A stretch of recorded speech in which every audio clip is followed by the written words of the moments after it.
नीलाचल निवासाय नित्याय परमात्मने बलभद्र सुभद्रा भ्यं जगन्नाथ हेते नम। आपण मानकु भक्ति ओडिशा चैनल माध्यम दामोदर व्रत कथा को स्वागत करुचु। आम मैंने पूर्व अध्याय श्रवण करुले किभली भाव में आम मैंने कार्तिक मासरे क्यों पुण्य कले कि फल प्राप्ति करवा से संपूर्ण कथा आपण मानक राई दामोदर कथा आम मैंने श्रवण करूँ। तेणु आज दिन हूँ एकादशी पवित्र तिथि। आउ एकादशी रे आपण मैंने मन रखि था जो मैंने दशमी ठारू व्रत आरंभ कर एकादशी और द्वादशी व्रत करते। आज हूँ गोटे एभली दिन जो आपणकर गोटे मास हेब जितेबले आश्विन शुक्ल एकादशी ठारू चली प्रभुंकर बाल धूप। आज हूँ तार हूँ उद्यापन आउ जहाँकि महाप्रभु पाखे बाल धूपर आज हूँ उद्यापन दिवस। आउ आपण जाणिकी आनंदित हेबे मो दिह शोइले हुए पर्व, मो दिह उठिले हुए पर्व, मो दिह को शीत लगिले हुए पर्व, मो दिह को गरम लगिले हुए पर्व। आपड़ जानी कालिया दिह जिते गरम लगी हुए से चंदन प्रभु पाखे आरंभ हो जाए। चंदन लगी दिह को जिते गरम हुए से चंदन लगी हुए महाप्रभुंकर चंदन यात्रा। तेणु दिह को गरम लगिले गोटे यात्रा ता हूँ चंदन यात्रा, दिह गाधेले गोटे यात्रा ता हूँ स्नान यात्रा, दिह शोइले गोटे यात्रा ता हूँ शयन यात्रा, दिह कड़ डेउटिले गोटे यात्रा। तेणु आप पार्श्व परिवर्तन यात्रा दिह जिते उठुंट ता हूँ यात्रा। आज दिह उठे जगन्नाथ उठे ता हूँ हरि उत्थापन। आज दिन ठार जो मैंने अपेक्षा कर रही शुभ कर्म आम सनातन हिंदू मान विशेष भाव में जो मैंने जगन्नाथ संस्कृति आम मैंने कौन शुभ कार्य करूना जो मैंने जगन्नाथ को मानती आज ठारू आपण मैंने विभिन्न शुभ कार्य करें। आपणकर मन भितर भावना मो दिह शोइचंती मु कहीं शुभ कार्य करी। तेणु दिह उठिले ही शुभ कार्य हम। तेणु आज हूँ हरि उत्थापन आपण मैंने शुभ कार्य करी। दिह को शीत लगिले हुए यात्रा, घोड़ लगी यात्रा, दिह जो आज रथ को गले यात्रा रथ यात्रा। तेणु एभली दिह विश्व आपण मैंने कौटी पाइबेनि जगन्नाथ भली। तेणु से जगन्नाथ को समर्पित व्रत एकादशी व्रत। आउ एकादशी व्रत रे आपण मैंने मन रखि था तुलसी पूजन विशेष महिमा रही। आपण मैंने तुलसी चौरा मूले जेहेतु पंचुकर आरंभ होने मुरुज पकाइबे। आ मुरुजरे जेतिक रेणु अच्छे सेतिकी वर्ष पर्यंत आपण को वैकुंठ लोक गति हुए। तुलसी मूल जल दई आपण मैंने निश्चिंत भाव में आज दिनर आरंभ करंतु। भक्तबंधु अनेक भावती जे कि आम्भे माने जेहेतु एकादशी करिचु तुलसी मूल जल देबो कि नहीं अनेक भ्रांति भावना रही। किंतु आपण माने सबु समय तुलसी को जलदान करें। आउ भक्तबंधु तुलसी पूजन मध्य सब समय आ कार्तिक मासरे तुलसी पूजन तुलसी मूले जल देवार विशेष महिमा मध्य रही। जहाँ पूर्व अध्याय मानकर आम मैंने तुलसी महिमा संपर्क आलोचना करिचु। आउ एही एकादशी व्रत रे कहले मोर प्रिय जे एकादशी सुजने करुथा बसी। यही एकादशी व्रत रे परनिंदा केबे भी जीवन में करंतु नहीं। बा यही एकादशी जदि आप परनिंदा पर चर्चा करुँच आपणकर व्रत नष्ट हो जाए। एकादशी रे तो आपण मानकर जो मैंने एकादशी व्रत करूना से माने केबे भी अन्न भोजन करंतु नहीं आज बड़ एकादशी रे। कहीं ना पापर बासस्थान हूँ अन्नरे। तेणु जेहेतु एकादशी आपणकर बड़ एकादशी बोली कह जाए।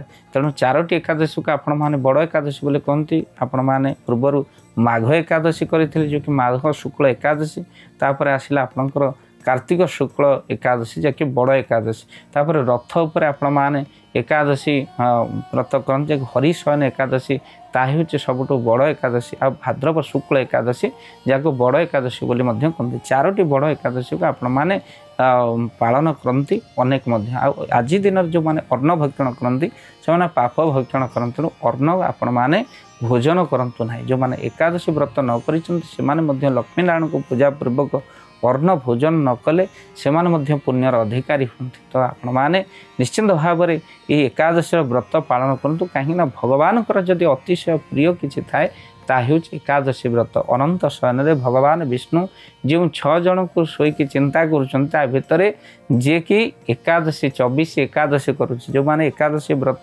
करती नहीं आज ठारू से एकादशी व्रत आरंभ करें जहाद्वारा से अशेष पुण्य लाभ करें। यही एकादशी भगवान ये पंचुक आपण मैंने मन रखि था लक्ष्मी नारायण पूजा ଅତି ସ୍ୱତନ୍ତ୍ର ଭାବରେ ଶ୍ରୀମନ୍ଦିରରେ ଅନୁଷ୍ଠିତ ହୋଇଥାଏ। ଅନ୍ୟ ଦିନମାନଙ୍କର ଅପେକ୍ଷା ଏ ଦିନର ପୂଜା ସ୍ୱତନ୍ତ୍ର। ଆପଣ ଘରେ ମଧ୍ୟ ଲକ୍ଷ୍ମୀ ନାରାୟଣଙ୍କ ଶ୍ରୀ ବିଗ୍ରହ ରଖି ଆପଣମାନେ ପୂଜା କରନ୍ତୁ, ଯାହାଦ୍ୱାରା ଆପଣ ଅଶେଷ ପୁଣ୍ୟଫଳ ମଧ୍ୟ ପ୍ରାପ୍ତି କରିପାରିବେ। କାର୍ତ୍ତିକ ମାସ ଧର୍ମର ମାସ, ଆଉ ଯେଉଁ ମାସରେ ଆଜି ଆପଣମାନଙ୍କର ଯେଉଁ ପ୍ରଭୁଙ୍କର ପୂଜା ତାହା ହେଉଛି ସ୍ୱତନ୍ତ୍ର ପୂଜା ରହିଛନ୍ତି। ଆଉ ଭକ୍ତବନ୍ଧୁ, ଜଗନ୍ନାଥ ଶବ୍ଦର ଅର୍ଥ ଜ କହିଲେ ଜନ୍ମସ୍ଥଳ, ଗ କହିଲେ ଗର୍ଭଗଞ୍ଜନକାରୀ, ନ କହିଲେ ନର୍କ ନିସ୍ତାରଣ କର୍ତ୍ତା, ଥ କହିଲେ ସକଳ ପ୍ରାଣୀଙ୍କର ଥୟ, ଅର୍ଥାତ୍ ଉପଚାର ପ୍ରିୟ ବିଷ୍ଣୁ। ଯେଉଁ ଭାବରେ ଆପଣମାନେ ପୂଜା କରିବେ ସେହି ଭାବରେ ଆପଣମାନେ ଫଳ ପ୍ରାପ୍ତି କରିବେ। ଏହି ଏକାଦଶୀ ଦିନ ଜଣେ ଉପବାସ କରି ଭଗବାନ ବିଷ୍ଣୁଙ୍କୁ ପ୍ରାପ୍ତି କରିଥିଲେ ବୋଲି ଏକାଦଶୀ ମାହାତ୍ମ୍ୟ ଦିଆଯାଇଛି। ଏମିତିକି ଶାଶୁ ଶ୍ୱଶୁର ସେ ସ୍ତ୍ରୀକୁ ବିଦା କରିଦେଇଛନ୍ତି, କିନ୍ତୁ ସିଏ ଉପବାସ କରିଛି, ଭଗବାନ ବିଷ୍ଣୁଙ୍କୁ ପୂଜା କରିଛି। ଯେହେତୁ ଉପବାସ କରିଥିବା ହେତୁ ଯମ ଲୋକକୁ ସେ ଯାଇନି, ବିଷ୍ଣୁ ଦୂତ ମାନେ ଆସି ତାକୁ ବିଷ୍ଣୁପୁରକୁ ନେଇଛନ୍ତି। ତେଣୁ ଏହି ଏକାଦଶୀ ଦିନ ଆପଣମାନେ ବଡ଼ ଏକାଦଶୀ ଦିନ ଶ୍ରୀମଦ ଭାଗବତ ଆପଣ ନିହାତି ଭାବରେ ପାଠ କରନ୍ତୁ। ଯଦି ଯେଉଁମାନେ ଭାଗବତ ଏକାଦଶୀ ଦିନ ପାଠ କରନ୍ତି ନାହିଁ, ତାଠାରୁ ପାପୀ ସଂସାର ଭିତରେ କେହି ନାହାନ୍ତି ବୋଲି ଶାସ୍ତ୍ର କହୁଛନ୍ତି। ତେଣୁ ଏକାଦଶୀ ଦିନ ଭାଗବତ ପଢ଼ିବାର ବିଶେଷ ମଧ୍ୟ ମହିମା ରହିଛି। ତ ଆପଣମାନେ ସନ୍ଧ୍ୟାରେ ଭାଗବତ ପଢ଼ନ୍ତୁ। ଆଉ ଏହି ଏକାଦଶୀ ଦାନର ମଧ୍ୟ ମହିମା ବର୍ଣ୍ଣନା କରାଯାଇଛି। ଆପଣ ଏ କାର୍ତ୍ତିକ ମାସ ଯେହେତୁ ଦାନର ମହିମା ବର୍ଣ୍ଣନା କରାଯାଇଛି, ଆପଣ କିଛି ଦାନ ପୁଣ୍ୟ ମଧ୍ୟ କରନ୍ତୁ, ଯାହାଦ୍ୱାରା ବହୁ ଆପଣମାନେ ପୁଣ୍ୟ କିଛି ନିର୍ଦ୍ଧନ ବ୍ୟକ୍ତିଙ୍କୁ ଆଜିର ଦିନରେ ଯଦି ଆପଣ କ'ଣ କିଛି ଅର୍ଥ ଦାନ କରୁଛନ୍ତି, କିଛି ଭୋଜନ ଦାନ କରୁଛନ୍ତି, ବସ୍ତ୍ର ଦାନ ଏକାଦଶୀରେ କରୁଛନ୍ତି, ଆପଣଙ୍କୁ କେବେ ବସ୍ତ୍ର ଅଭାବ ହୁଏ ନା, ଖାଦ୍ୟପେୟ ଅଭାବ ହୁଏ ନା, ଆପଣଙ୍କୁ କେବେ ଦୁଃଖ ଗ୍ରାସ କରେ ନା। ଇଏ ହେଉଛି ଏକାଦଶୀର ମାହାତ୍ମ୍ୟ। ଆଉ ଭକ୍ତବନ୍ଧୁ, ଖାଲି ସେତିକି ନୁହେଁ, ଏ ଏକାଦଶୀର ବିଷ୍ଣୁ ଦର୍ଶନର ମଧ୍ୟ ରହିଛି ବିଷ୍ଣୁ ବହୁତ ମାହାତ୍ମ୍ୟ। କାହିଁକିନା ଭାଗବତ କହିଲେ ଯେ ମୋତେ ଦେଖଇ ନୟନେ ତାର କି ତପ ପ୍ରୟୋଜନ। ଯେଉଁମାନେ ଭଗବାନଙ୍କୁ ଦର୍ଶନ କରନ୍ତି ତାଙ୍କର ଆଉ ତପ କରିବାର କୌଣସି ଆବଶ୍ୟକ ନାହିଁ। ସେମାନେ ଅନେକ ତପ ଆପେ ଆପେ ତାଙ୍କର ସିଦ୍ଧ ହୋଇଯାଏ, ଅନେକ ସେମାନେ ପୁଣ୍ୟର ଅଧିକାରୀ ହୋଇଯାଆନ୍ତି। ଯେଉଁମାନେ ଭଗବାନ ବିଷ୍ଣୁଙ୍କୁ ଆଜି ତପ କରୁଛନ୍ତି, ଯେଉଁମାନେ ଦର୍ଶନ କରୁଛନ୍ତି, ତେଣୁ ଭଗବାନଙ୍କର ଦୁଇଟି ନେତ୍ର, ଗୋଟିଏ ଚନ୍ଦ୍ର ନେତ୍ର ଆଉ ଗୋଟିଏ ସୂର୍ଯ୍ୟ ନେତ୍ର ମହାପ୍ରଭୁ ଜଗନ୍ନାଥଙ୍କର। ଆଜି ଦିନରେ ଆପଣମାନେ ଜଗନ୍ନାଥଙ୍କୁ ଯଦି ଦର୍ଶନ କରିବେ, ଚନ୍ଦ୍ରର କାର୍ଯ୍ୟ ଜୀବନରେ ଶୀତଳତା ଆପଣଙ୍କର ଭରିଯିବ, ସୂର୍ଯ୍ୟଙ୍କର କାର୍ଯ୍ୟ ଜୀବନକୁ ଆଲୋକିତ କରିବା। ତେଣୁ ଆପଣଙ୍କ ଜୀବନ ଆଲୋକମୟ ହୋଇଯିବ, ସୂର୍ଯ୍ୟଙ୍କର କାର୍ଯ୍ୟ ଆଲୋକ ଦେବା।